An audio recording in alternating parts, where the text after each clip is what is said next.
Pria ini baru saja kembali dari dunia kiamat dengan membawa satu ransel penuh emas batangan. Wang Bin melihat pacarnya sendiri sedang dipeluk orang lain, dan si kaya ini berjalan ke arahnya dan memprovokasinya. Pacarmu lumayan juga, empuk. Wang Bin yang marah langsung menendangnya. Hampir saja ginjal si kaya itu pecah. Tapi siapa sangka, pacarnya yang telah bersamanya selama bertahun-tahun, malah menamparnya dengan keras, lalu berbalik dan memperhatikan si kaya dengan penuh perhatian. Saat itu, Wang Bin tiba-tiba merasa dirinya seperti badut. 10 tahun hubungan ternyata tidak sebanding dengan uang si kaya. Namun, sang pacar tidak akan pernah menyangka bahwa Wang Bin sekarang telah menjadi orang terkaya di dunia yang tak terjangkau olehnya. Ternyata beberapa hari yang lalu, Wang Bin, untuk mendapatkan uang membelikan hadiah ulang tahun untuk pacarnya, menjadi joki game kiamat. Tak disangka, saat tamat, ia diundang oleh sistem untuk memasuki dunia kiamat. Sistem memberitahunya bahwa ia dapat membawa barang apapun, dan bebas keluar masuk ke dua dunia. Dan selama ia bertahan hidup di dunia kiamat selama 7 hari, ia dapat kembali ke dunia nyata. Tapi perlu diperhatikan, mati di dunia kiamat berarti benar-benar mati. Meskipun berisiko tinggi, jika ia bisa membawa kembali barang-barang berharga, bukankah ia akan mencapai puncak kehidupan? Demi membuat kekasihnya tersenyum, Wang Bin memutuskan untuk berjudi. Sistem hanya memberinya waktu 2,5 jam untuk mempersiapkan perbekalan. Tapi di saat-saat kritis, dompetnya kosong. Mau tak mau, ia harus meminta bantuan teman sekamarnya. Tanpa banyak bicara, kedua sahabat itu mengeluarkan semua uang mereka. Benar saja, di saat seperti ini, sahabat sejati sangat bisa diandalkan. Mereka berdua mendorongnya keluar dari asrama. Jangan banyak bicara, cepat pergi. Setelah menyiapkan semua perbekalan, Wang Bin menelepon pacarnya untuk memberitahu bahwa ia agak sibuk beberapa hari ini dan tidak punya waktu untuk menemaninya. Tapi pacarnya di seberang telepon sudah naik mobil mewah si kaya. Tanpa gangguan dari Wang Bin, lebih mudah bagi mereka untuk bermain permainan berdua. Saat itu, Wang Bin yang tidak tahu bahwa ia telah dikhianati, tiba di dunia kiamat. Melihat zombie yang berkerumun di luar, ia langsung ketakutan. Untungnya, ia sudah siap, dan tidak perlu khawatir tentang makanan dan air. Sesuai dengan strategi dalam game, ia menggunakan batu untuk menyelidiki jalan, dan berhasil mengalihkan perhatian para zombie. Lalu ia mengambil sekop dan mulai menjelajahi peta. Namun, saat itu, di atap gedung yang tak jauh darinya, seseorang sedang mengawasinya dengan cermat. Setelah berjalan 2 langkah, Wang Bin menyadari bahwa seseorang sedang mengikutinya. Ia menoleh dengan waspada, dan menemukan sesosok bayangan di sudut dinding. Ia langsung tegang dan berkeringat dingin. Perlu diketahui bahwa di dunia kiamat, manusia lebih menakutkan daripada zombie. Memikirkan hal ini, ia langsung berlari. Baru saja berbelok ke gedung di sebelahnya, seorang gadis jatuh dari langit. Serahkan semua makanan yang kamu punya, atau aku akan mengebirimu. Wang Bin menyadari bahwa lawannya hanyalah seorang gadis, dan langsung mengambil sekop untuk melawan. Tak disangka, gadis itu memiliki kemampuan melihat tembus pandang, dan langsung melihat kelemahannya. Dengan 3 tendangan per detik, ia membuat Wang Bin meragukan hidupnya. Lalu menempelkan belati di lehernya. Bergerak sedikit saja, arterimu kupotong. Tenang, kornet dan makanan kering di tasku, semua untukmu. Mendengar itu, gadis itu meneteskan air mata tanpa bisa ditahan. Saat ia tertegun, Wang Bin mengeluarkan alat setrum dari sakunya, langsung membuat gadis itu merasakan sensasi menyengat. Melihatnya gemetar, Wang Bin tidak memanfaatkan situasi. Malah, ia meninggalkan kornet dan air untuknya, lalu pergi dengan santai. Gadis itu menatap kornet di tangannya. Pria ini keren banget. Namun, baru saja meninggalkan gedung, Wang Bin bertemu sekelompok perampok. 3 pria kekar itu langsung menyerangnya tanpa basa-basi. Setelah melukai salah satu dari mereka, Wang Bin langsung kabur. Lepas dari mulut harimau, masuk ke mulut buaya. Kiamat ini benar-benar menegangkan. Saat berlari, ia terjebak di jalan buntu. Serius, Tuhan, jangan begini. Ketiga pria kekar itu mengejarnya dengan niat buruk. Berani melukai orang-orang geng kepala harimau? Hari ini, ginjalmu akan jadi teman minum kami. Wang Bin merasa tidak enak. Musuhnya terlalu banyak, mustahil untuk menerobos. Tiba-tiba, gadis tadi diam-diam telah mengendap di belakang geng kepala harimau. Pertama, ia memukul pingsan salah satu dari mereka dengan batu bata. Lalu, ia melancarkan tendangan kungfu ke kepala si botak. Kemudian, mengincar titik lemah lawannya. Ia menghabisinya dengan cepat. Pria bermata satu yang tersisa ketakutan dan langsung kabur. Wang Bin takut ia akan kembali membawa bala bantuan. Jadi ia ingin mengejar dan menghabisinya. Namun, gadis itu menarik kerahnya dan menahannya. Gerombolan mayat hidup akan segera tiba. Sekarang, kabur adalah hal terpenting. Benar saja, setengah menit kemudian, segerombolan zombie berkumpul di lantai bawah. Wang Bin merasa lega, hampir saja jadi santapan zombie. Sebagai ucapan terima kasih, ia mengeluarkan semua makanannya dan membaginya dengan gadis itu. Gadis itu menangis terharu. Kau orang kaya yang baik hati. Dari mana kau dapat barang-barang mewah ini? Wang Bin mengangkat bahu. Jangan tanya dari mana aku mendapatkannya. Beri aku tumpangan selama 7 hari. Dan lain kali kita bertemu, aku akan bawakan lebih banyak makanan. Sebagai tanda ketulusan, ia menyerahkan alat setrumnya. Sekarang kita bisa berdamai, kan? Setelah bertukar nama, mereka kembali ke kamar masing-masing. Wang Bin pertama-tama memeriksa dengan teliti apakah pintu dan jendela tertutup rapat. Lalu mulai mencari-cari di kamar. Ia segera menemukan banyak perhiasan di laci. Kalau aku bawa ini pulang, aku akan kaya raya. Lebih baik aku tanya Xiao Yu dulu. Lagi pula ini wilayahnya. Wang Bin dengan bersemangat membuka pintu kamar Xiao Yu. Tanpa diduga, ia melihat pemandangan yang tidak disukai semua orang. Wajah Xiao Yu terlihat sangat tidak senang. Ia mengira Wang Bin berubah pikiran dan ingin mengambil kembali makanannya. Setelah tahu Wang Bin hanya ingin mengambil perhiasan, ia langsung kehilangan minat. Masih ada brankas di sini. Mau lihat nggak? Setelah brankas dibuka, Wang Bin tercengang. Isinya penuh dengan permata dan batangan emas. Ini auto kaya mendadak. Setelah semuanya dikemas dan dibawa pergi, Wang Bin memberitahu Xiao Yu, selama aku bisa mendapatkan harta seperti ini, aku akan membawakanmu lebih banyak makanan enak. Mata Xiao Yu langsung berbinar. Janji ya, jangan ingkar. Saat mereka berdua sedang membicarakan rencana untuk kaya raya, tiba-tiba terdengar jeritan dari lantai bawah. Xiao Yu mengintip melalui celah. Wajahnya langsung menjadi serius. Sekelompok manusia bersenjata sedang melewati jebakan yang dia pasang. Yang memimpin mereka adalah si mata satu yang melarikan diri tadi. Ini tidak aman. Kita harus segera pergi dari sini. Tak lama kemudian, mereka menemukan sebuah villa baru. Melihat zombie berkeliaran di bawah, Wang Bin ingin menangis. Dengan suara bising di bawah sana, bagaimana aku bisa tidur? Jadi dia mengeluarkan ponselnya dan bermain game untuk menghabiskan waktu. Xiao Yu tertegun melihatnya. Ponselmu masih ada baterainya? Bolehkah aku pinjam untuk mendengarkan musik? Dengan headphone di telinganya, Xiao Yu kehilangan ekspresi garangnya, dan terlihat seperti anak kecil yang patuh. Mereka berdua duduk berdampingan, menikmati ketenangan sesaat di tengah kiamat. Saat lagu mulai dimainkan, ia seolah-olah melihat kembali kenangan bersama orang tuanya. Hari-hari bahagia itu telah berlalu. Air matanya mengalir tanpa bisa ditahan. Merasakan tatapan iba Wang Bin, ia segera melepas headphone dan mengembalikannya. Ponselnya boros baterai. Lebih baik hemat saja. Wang Bin menunduk, tampak berpikir. Kita dengarkan lagu ini bersama-sama, yuk. Secerca kegembiraan melintas di mata Xiao Yu. Senyum cerahnya seperti bintang yang menerangi malam yang gelap. Tak lama kemudian, mereka berdua tertidur saling bersandar. Keesokan paginya, Xiao Yu mengeluarkan peta dan menganalisis situasi. Ada 4 kelompok di daerah ini. Geng macan yang mereka hadapi kemarin hanya berada di posisi kedua. Yang terkuat adalah geng pasir liar. Mereka punya lebih dari 100 preman bersenjata lengkap. Wang Bin tidak peduli bagaimana mereka memperebutkan wilayah. Ia hanya ingin menjarah brankas kota. Xiao Yu menyarankannya untuk melupakan ide itu. Karena gedung bank terbesar di kota ini telah diduduki oleh geng pasir liar. Wang Bin menghela napas pasrah. Sepertinya aku tidak bisa menemukan lebih banyak batangan emas dalam waktu dekat. Karena geng macan masih mencari mereka. Mereka berdua bersembunyi di villa selama beberapa hari. Tak terasa, tiba saatnya Wang Bin kembali ke dunia nyata. Wang Bin meninggalkan semua makanan untuk Xiao Yu dan memintanya untuk bersembunyi selama 7 hari ini. Ia berjanji akan kembali menemuinya setelah urusannya selesai. Xiao Yu merasa sedih. Kehadiran Wang Bin telah memberinya kehangatan yang telah lama hilang. Ia mengumpulkan keberanian dan memeluk Wang Bin erat-erat. Apa kau meninggalkanku? Wang Bin juga merasa sangat berat hati. Namun, ia tidak bisa melanggar aturan yang ditetapkan sistem. Ia hanya bisa menenangkan Xiao Yu dan memintanya untuk tidak takut. Lain kali kita bertemu, aku akan membawakanmu lebih banyak barang. Xiao Yu menunggu di pintu, menunggu perpisahan terakhir. Saat hitungan mundur berakhir, Wang Bin langsung menghilang di tempat. Seolah-olah dia tidak pernah ada. Sementara itu, di dunia nyata, sepasang kekasih sedang bermesraan di hutan kecil. Wang Bin tiba-tiba muncul dari semak-semak. Hahaha, akhirnya aku kembali. Dia memandang kota yang terang benderang. Dibandingkan dengan dunia pasca apokaliptik, tempat ini seperti surga. Wang Bin segera menelepon pacarnya. Dia tidak sabar untuk bertemu orang yang paling dicintainya. Tapi wanita jahat itu sedang menemani seorang pria kaya melihat rumah di kantor penjualan. Awalnya dia tidak ingin meladeni Wang Bin yang miskin. Tapi Tuan Li iseng. Dia berbisik, putuskan hubunganmu dengan Wang Bin. Dan aku akan membayar uang muka rumah baru untukmu. Setelah mendengar itu, wanita jahat itu langsung memberitahu alamatnya dan meminta Wang Bin untuk segera datang. Wang Bin langsung bersikap seperti anjing penurut. Dia berencana untuk menjual perhiasannya untuk membelikan pacarnya sebuah villa besar. Tak lama kemudian, dia tiba di toko perhiasan dan ingin bertemu dengan manajernya.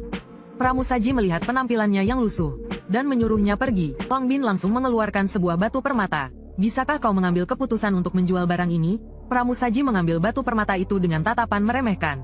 Kau mencoba menipuku dengan barang palsu? Mau kulaporkan ke polisi? Kalau kau tidak pergi, aku akan memanggil satpam. Keributan itu langsung menarik perhatian manajer. Dia menghampiri Wang Bin dengan ramah dan ingin melihat kualitas batu permata itu. Setelah melihatnya dengan jelas, dia langsung berseru kaget. Dia dengan hormat mengundang Wang Bin ke ruang VIP. Setelah memeriksanya dengan seksama, dia berkata, "Tuan, apakah Anda yakin ingin menjual batu permata ini?" Wang Bin berpura-pura tenang, dan memintanya untuk mengajukan harga. Jika harganya memuaskan, dia akan langsung menandatangani kontrak. Manajer itu terkejut dengan sikapnya. Dia buru-buru menyeka keringat di dahinya. Dia mengatakan bisa membelinya seharga 8 juta. Wang Bin berpura-pura mengerutkan kening. Padahal dalam hati dia sangat gembira. 8 juta, kau pikir aku pengemis? Manajer buru-buru menaikkan harga. Dia mau membeli sebanyak mungkin batu permata seperti itu. Melihat ketulusannya, Wang Bin menjual semua batu permata yang tersisa kepadanya. Melihat deretan angka 0 di ponselnya, Wang Bin dengan gembira naik taksi menuju kantor penjualan.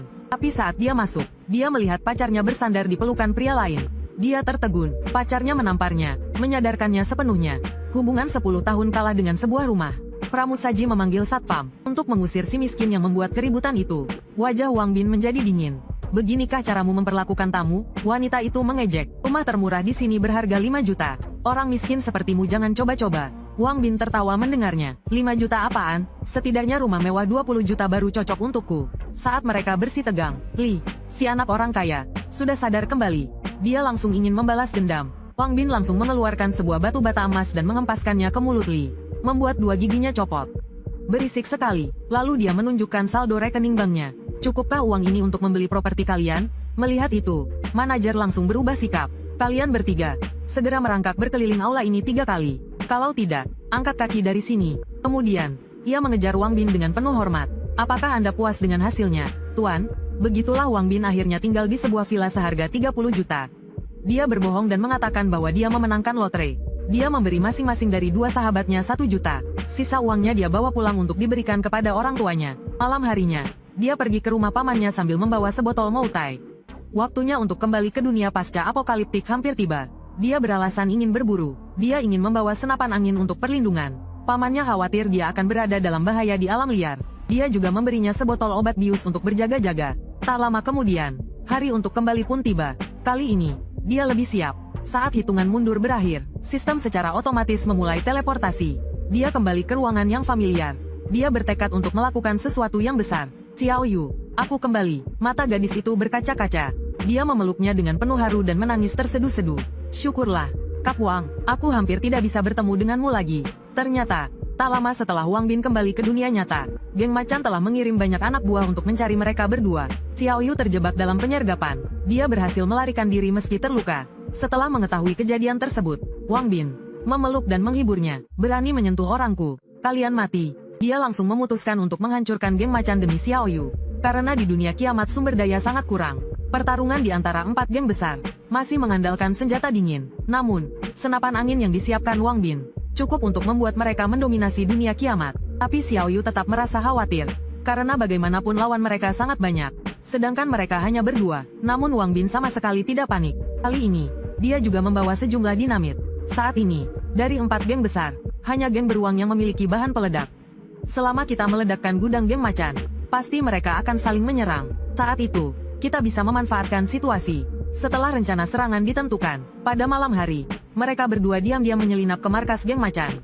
Menghindari penjaga yang tertidur, mereka langsung menuju gudang. Benar saja, mereka menemukan banyak sekali persediaan di sana. Baru saja mereka hendak meletakkan dinamit dan pergi. Xiao Yu malah enggan melepaskan beras yang dia peluk. Wang Bin dengan susah payah membujuknya. Namun pada saat itu, tiba-tiba terdengar alarm dari lantai bawah. Ternyata para zombie menemukan pintu kecil yang mereka buka. Zombie-zombie itu menyerbu wilayah geng macan. Pemimpin geng macan sangat marah kepada anak buahnya. Pintu saja tidak bisa dijaga. Buat apa kalian? Pada saat itu, dia tiba-tiba merasa firasat buruk. Dia segera membawa orang ke gudang untuk memeriksa. Bahan peledak yang akan meledak terlihat jelas. Dengan suara ledakan yang menggelegar, persediaan yang susah payah dikumpulkan geng macan hangus terbakar. Bos macan menggertakkan giginya karena marah. Ia bersumpah untuk memusuhi geng beruang selamanya. Sementara itu, Wang Bin menyaksikan semuanya dari saluran ventilasi. Melihat rencananya berhasil, ia hendak pergi. Namun, saat ia melompat turun, Xiao Yu menyadari ada yang tidak beres. Detik berikutnya, segerombolan zombie tiba-tiba menyerbu masuk dari pintu. Tenaga tembak mereka berdua tidak cukup untuk menahannya. Xiao Yu memutuskan untuk mengalihkan perhatian zombie sendirian. Namun, di tikungan, ia bertemu dengan anak buah geng macan. Anak buah itu langsung mengenalinya. Saat hendak berteriak, Xiao Yu menembaknya. Namun, karena ragu sesaat, zombie sudah menerjangnya. Wang Bin pun tidak lagi bersembunyi. Ia menebas zombie itu dengan pedangnya, langsung memenggal leher zombie tersebut. Meskipun sudah sering melihatnya di game, menghadapi zombie sungguhan tetap membuatnya merinding. Demi bertahan hidup, ia harus berjuang. Untungnya, jumlah zombie di belakang tidak banyak. Saat kembali ke markas, mereka berdua kelelahan. Xiao Yu yang sedih masih memikirkan beras geng macan. Melihat itu, Wang Bin mengeluarkan banyak camilan. Untuk merayakan keberhasilan rencana, hari ini Xiao Yu boleh makan sepuasnya. Xiao Yu yang lapar seharian makan dengan lahap. Wang Bin terkejut melihat cara makannya yang liar. Dia pun membuka sebotol jus gandum dan mulai minum. Melihat itu, Xiao Yu tak bisa menahan diri ingin mencicipi. Namun, Wang Bin dengan wajah serius berkata, "Gadis kecil, tidak boleh minum ini." Tapi Xiao Yu, dengan marah, membalas sambil memegang dadanya, "Aku sudah tidak kecil lagi." Saat Wang Bin pergi ke kamar untuk berganti pakaian, mata Xiao Yu berbinar dan mengambil jus gandum itu. Dalam sekejap, dia menghabiskan semua stok Wang Bin. Wang Bin hanya bisa menghela napas. Dia hati-hati menggendong Xiao Yu kembali ke kamar. Melihat wajah dan tubuh Xiao Yu, pikiran jahat dalam dirinya mulai muncul. Dia segera menamparkan dirinya sendiri, kemudian lari keluar kamar untuk mengumpulkan karma baik. Setelah dia pergi, Xiao Yu yang pura-pura tak peduli, melihat pintu kamar tertutup dengan sedih. Dia mulai meragukan daya tariknya sendiri. Keesokan harinya, mereka berdua melupakan kejadian canggung malam itu. Mereka mengenakan perlengkapan penuh dan keluar untuk mencari masalah dengan 4 geng besar. Baru berjalan beberapa langkah, Xiao Yu tiba-tiba menghentikan Wang Bin. Aroma daging tercium. Sifat pecinta makanan Xiao Yu langsung terlihat. Tanpa menghiraukan larangan Wang Bin, dia berlari ke arah aroma itu. Mereka mengikuti aroma itu ke atap. Namun, mereka menemukan bahwa geng pasir telah mengepung tempat itu. Tiba-tiba, suara wanita dari dalam gedung terdengar. "Berhenti di situ. Jangan bergerak. Kalau maju lagi, aku akan menembak." Pemimpin berambut hijau itu dengan sombong berkata, "Hei, polisi Miao ada di rumah, ya? Berikan separuh makananmu, dan kami akan pergi. Kalau tidak, jangan salahkan kami yang bertindak kasar." Miao Ruyun tahu bahwa menyerah hanya akan membuat mereka semakin berani. Dia segera menembak dan mengenai salah satu kaki anak buah mereka. "Jangan banyak omong, kalau mau bertempur. Ayo." Sekelompok penjahat nekat dari geng pasir mengamuk menyerbu ke depan. Penembak jitu juga menembakkan peluru ke arah jendela tanpa henti. Miao Ruyun dan gurunya, Lao Li, hanya memiliki 2 pistol. Mereka tidak bisa menampakkan diri karena tembakan bertubi-tubi. Geng pasir mengamuk hampir menerobos pintu gedung. Wang Bin memerintahkan Xiao Yue untuk membantu. Dengan satu tembakan, penembak jitu musuh berhasil dilumpuhkan. Miao Ruyun akhirnya menemukan kesempatan untuk membalas. Dengan serangan dari depan dan belakang, geng pasir mengamuk kocar-kacir. Lu Mao bergegas melarikan diri ke gedung sebelah. Ia berteriak, menyerah dan memohon Miao Ruyun untuk mengampuni mereka. Mereka berdua saling berpandangan, tetapi mereka tidak bisa membiarkan geng pasir mengamuk tahu bahwa mereka bukan sekutu. Miao Ruyun mendapat ide dan berteriak ke seberang. Karena geng pasir mengamuk sudah menyerah, kita ampuni nyawa mereka. Wang Bin mengerti. Baiklah, lepaskan mereka kali ini. Geng pasir mengamuk boleh pergi. Saat mereka keluar dari gedung, Wang Bin langsung menyuruh Xiao Yue menembak untuk mengejar mereka. Lu Mao segera menarik seorang anak buahnya untuk menjadi tameng, dan lolos dari tembakan Xiao Yue. Wang Bin menyuruhnya untuk tetap berjaga di sana. Sementara ia membawa makanan, untuk menemui Miao Ruyun dan membicarakan kerjasama. Ia mengangkat tangannya sebagai tanda niat baik. Miao Ruyun juga ingin tahu apa rencananya. Setelah mendapat izin, Wang Bin melanjutkan langkahnya. Begitu memasuki pintu, sebuah pistol perak tiba-tiba ditempelkan ke kepalanya. "Serahkan semua makanan yang kau bawa." Ternyata Miao Ruyun mencurigai Wang Bin sebagai mata-mata dari 4 geng besar. Tetapi makanan di tas Wang Bin membuat mata mereka berbinar. Lagi pula, mata-mata tidak akan membawa begitu banyak makanan. Dan Wang Bin juga mengatakan sebagai tanda niat baik, ia akan memberikan semua makanannya kepada mereka. Miao Ruyun merasa perkataannya masuk akal. Dan bantuannya sebelumnya menunjukkan bahwa ia bukan orang jahat. Melihat Miao Ruyun menurunkan pistolnya, Wang Bin langsung mengajak mereka untuk bekerja sama melawan 4 geng besar. Miao Ruyun menolak mentah-mentah. Karena selain dirinya, hanya ada sekelompok anak-anak dan Lao Li yang kakinya terluka. Mereka tidak mungkin bisa ikut ambil risiko. Wang Bin masih berusaha meyakinkan mereka. Ia mengatakan jika mereka setuju bekerja sama, ia akan menanggung semua kebutuhan makanan mereka. Melihat Wang Bin yang penuh percaya diri, Miao Ruyun bingung apakah harus setuju atau tidak.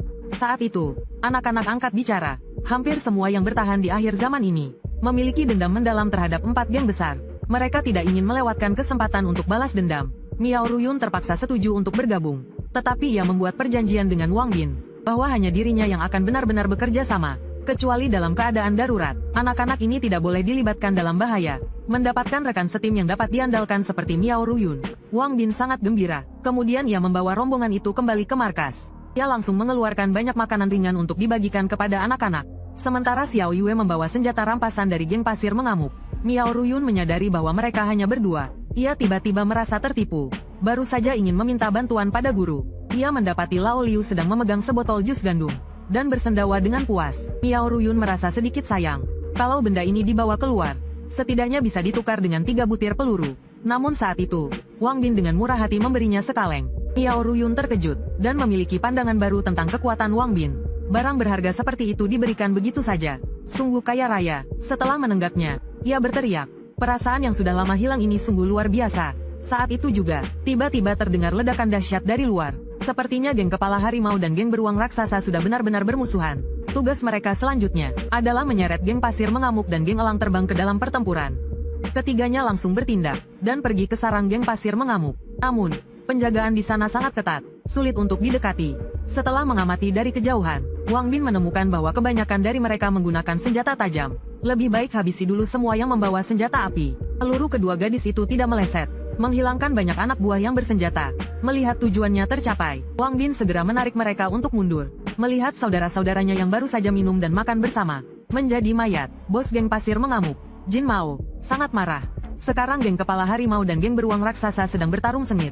Satu-satunya yang bisa menyerang mereka hanyalah geng elang terbang. Tapi Jin Mao tidak gegabah, melainkan memerintahkan anak buahnya untuk memanggil semua orang kembali dan menunggu.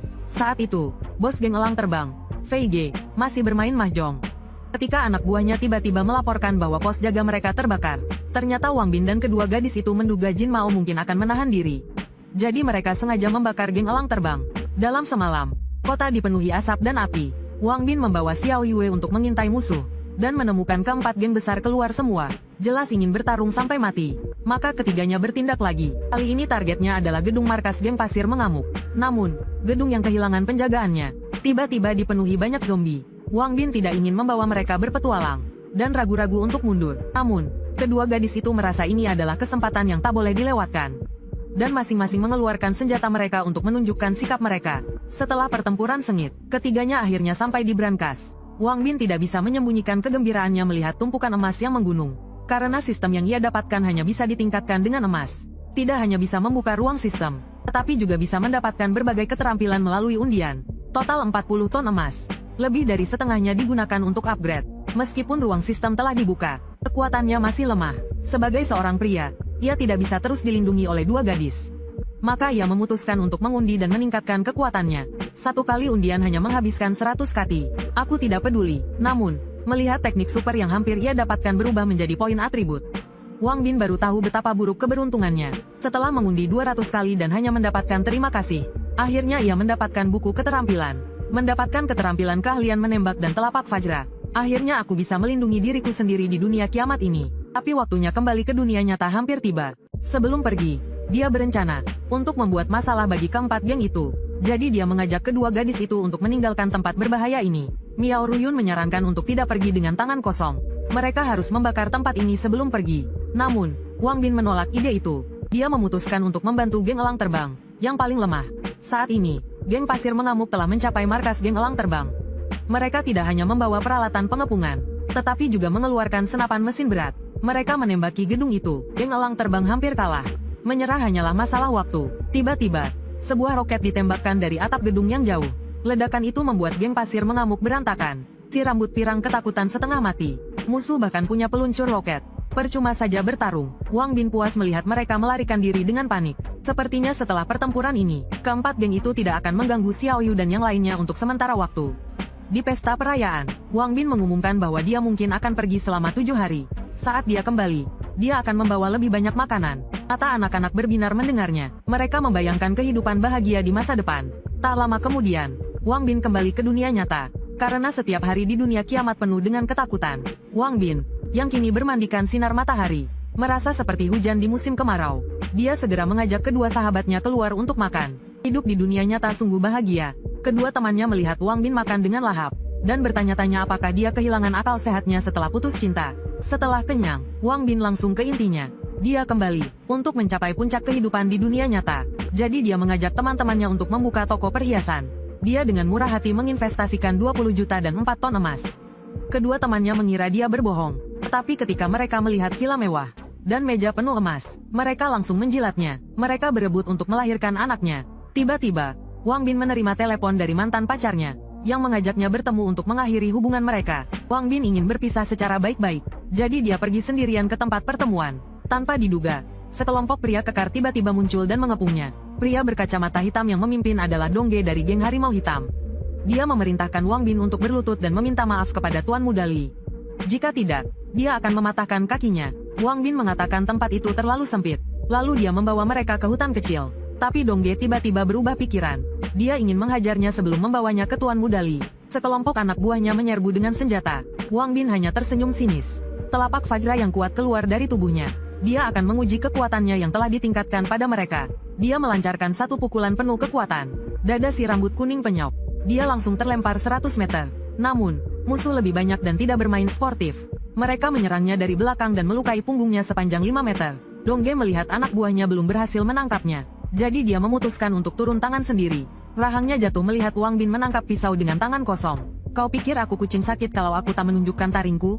Lalu dia melancarkan tendangan ayam terbang. Telur pecah. Ditambah dengan pukulan telapak Jinggang, melemparkan Dongge hingga terpental. Ayo, lanjutkan kalau berani. Begitu kata-katanya terucap, bala bantuan geng macan hitam tiba. Dongge memegangi dadanya yang terluka, dan memerintahkan anak buahnya untuk menyerang. Hajar sampai mati atau cacat. Tak masalah, aku yang tanggung jawab. Wang Bin mengerutkan kening. Kekuatannya saat ini belum cukup untuk menghadapi begitu banyak orang. Jadi dia mengeluarkan pistol dan menembak ke udara. Peluru cepat di luar 7 langkah. Di dalam 7 langkah. Peluru cepat dan akurat. Siapa yang tak takut mati? Silakan coba. Anak buah geng macan hitam terdiam mendengar suara tembakan. Melihat itu, Dongge merinding. Tapi dia masih berlagak berani dan berkata, dengan jumlah kami, apa kau pikir kami takut padamu? Namun, sebelum dia selesai bicara, terdengar suara tembakan. Peluru menembus paha Dongge. Wang Bin meniup ujung pistolnya. Berani bergerak lagi. Selanjutnya kepalamu yang meledak. Para preman kecil itu tak menyangka dia benar-benar berani menembak. Mereka segera mengangkat tangan tanda menyerah. Sudah tahu takut, kenapa belum pergi? Melihat geng macan hitam melarikan diri, Wang Bin juga merasa takut. Sepertinya sebelum memiliki kekuatan absolut, dia tak bisa berlama-lama di tempat penuh masalah ini. Setelah kembali, dia segera membeli banyak persediaan, dan memanggil sistem untuk mengaktifkan lingkaran teleportasi. Saat ini di dunia akhir zaman, semua orang duduk bersama, menantikan kembalinya Wang Bin. Li Tua menyarankan semua orang untuk tidak terlalu berharap, jika Wang Bin sekarang cukup aman. Meskipun dia tidak kembali, mereka harus mendoakannya. Miao Ruyun juga tak bisa menyembunyikan kekecewaannya, tapi dia mengerti Wang Bin tidak berkewajiban untuk merawat mereka. Xiao Yue, sebagai orang yang berpengalaman, menasihati semua orang untuk tenang. Dia yakin kakak Wang pasti tidak akan ingkar janji. Lagi pula terakhir kali Wang Bin juga muncul tiba-tiba saat dia putus asa. Saat itu, pintu tiba-tiba terbuka. Wang Bin kembali dengan membawa banyak persediaan. Kerinduan Xiao Yue meluap seperti air pasang, dan langsung menerjang ke pelukannya. Kali ini, Wang Bin tidak hanya membawa buah-buahan segar untuk anak-anak, tetapi juga Coca-Cola dingin yang didambakan Miao Ruyun.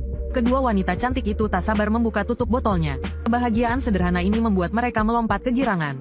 Wang Bin terpaku melihatnya. Dia mencatatnya dalam hati. Di masa depan, dia harus membawa lebih banyak minuman bersoda. Tiba-tiba, seseorang menepuk pundaknya. Saat menoleh, dia melihat senyum lebar Li Tua. Nak, kau bawa rokok yang kuminta? Wang Bin segera menyodorkannya dengan kedua tangan. Li Tua sangat terharu sampai meneteskan air mata. Bisa mencium aroma yang sudah lama hilang ini di akhir zaman. Sekarang mati pun tak ada penyesalan. Lalu Wang Bin mengeluarkan sebungkus bumbu hotpot, dan menyuruh semua orang untuk segera bersiap. Malam ini dia akan mentraktir mereka makan besar. Mata kedua wanita itu langsung berbinar. Mereka segera menyalakan kompor dan merebus air, lalu memasukkan bumbu dan minyak ke dalamnya. Xiao Yu membawakan daging dan sayuran yang sudah dicuci. Wang Bin memasukkan semuanya ke dalam panci dengan sekali gerakan. Aroma harum langsung memenuhi seluruh ruangan. Seharusnya mereka senang bisa menikmati makanan lezat seperti ini di tengah kiamat. Tapi anak-anak malah menangis. Bahkan Paman Li pun meneteskan air mata. Wang Bin tiba-tiba merasa bingung. Dia tidak tahu betapa dahsyatnya kiamat ini bagi para penyintas. Dulu mereka dikelilingi oleh keluarga, dan bisa menikmati hidup di bawah sinar matahari. Tapi bencana menghancurkan segalanya. Mereka semua telah melalui banyak kesulitan untuk sampai di sini. Wang Bin tersenyum tipis dan menghibur mereka. Masa lalu tidak bisa dikembalikan. Tapi sekarang kita harus bertahan hidup. Dengan usaha kita sendiri, kita akan menciptakan rumah baru di dunia pasca apokaliptik ini.